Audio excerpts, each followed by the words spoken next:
former Secret Service agent. He was in this role of just heading up security and making sure everything would go smoothly in 1993 and 1997 for those inaugurations. For Bill Clinton, he joins us right now. Dan, thank you for taking the time. Sure thing, Neil. Now, you didn't have to shut down the Capitol or anything like that. Everyone was invited. These quadrennial events are an open party to all the American people, whether you voted for the guys being sworn in or not. Very different circumstances changed by events the week before last. I get that. What do you make of everything and every precaution and the 25,000 plus troops, all of that? No, Neil, back in those days, it was really the good old days where everybody sort of got along and everything was just sort of went along in a traditional manner. This particular inauguration is going to be one like no other.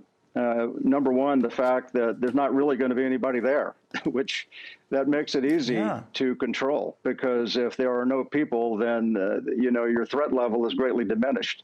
You add to that the overwhelming show of force, which, an overwhelming show of force in many cases will actually deter the violence that might come along. So I anticipate that we're going to have a pretty peaceful inauguration and nothing along the lines of last Wednesday. Obviously, even before last Wednesday, if you think about it, Dan, because of the virus, it was going to be, I wouldn't say a low-key, but a lower-key affair. Now we got word, and I've talked to a number of congressmen and women this past week and they have, free tickets. They can go, right? And they don't want to go. Not all of them, certainly, but a good many. So I'm just wondering, I understand the immediate area around the Capitol is closed off. Roads and bridges, some 4 of them that go into and out of the district will be shut down if they're not already. Some might say this is overkill. Do you think it's overkill? No, I don't.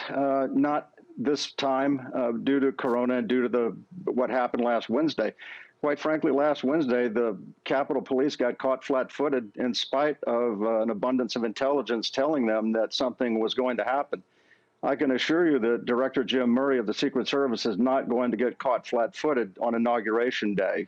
So, no, I don't think it's overkill. I don't think there's any such thing as overkill in a situation like this because it can't be allowed to happen again. Dan, the added threat is not so much the Capitol right now, but this weekend, given the fact that a number of Trump-friendly protests were supposed to take place this weekend, are scheduled to go, and a number of governors have taken, efforts to make sure they don't get out of hand. What are your thoughts on that? Because even in Florida, they brought in troops, and a number of other states, they brought in troops, Virginia. I'm just wondering what you make of that and just getting through the weekend. I think the governors are making a very wise decision by deploying the guard they have remaining. I know a lot of them, almost all of them, have committed forces to the Washington, D.C. area. So the ones they have held back in reserve certainly should be used to protect their own capitals. Look, you have to learn from history, Neil.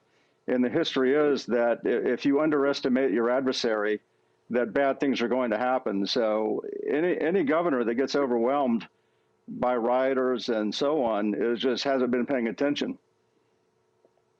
Dan, just a personal insight, seeing as you have quite a bit of experience and seeing the baton pass from one president to another. Usually we physically see that, certainly for those of us even watching on TV. We won't see it this go round. President Trump will be leaving early Inauguration Day morning, heading off to Florida.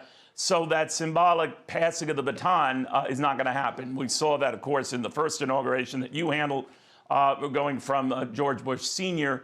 to Bill Clinton. I guess from a security standpoint, that might be, given everything that's happened, a welcome development. But your thoughts on that?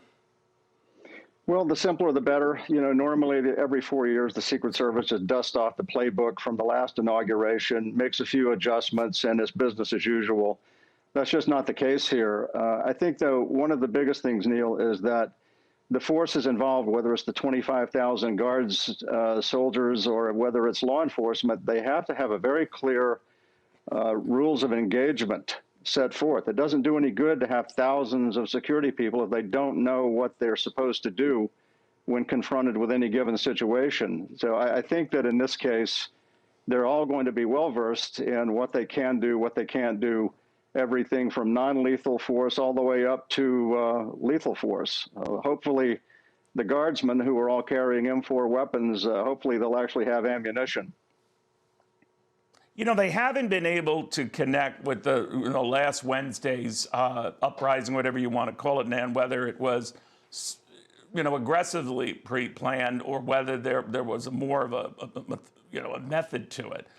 They haven't determined that yet. Still, a Capitol Police lieutenant was relieved of his duties for wearing a MAGA hat. There are others that apparently are part of a widening probe and a sweep of more than 300 individuals at last count.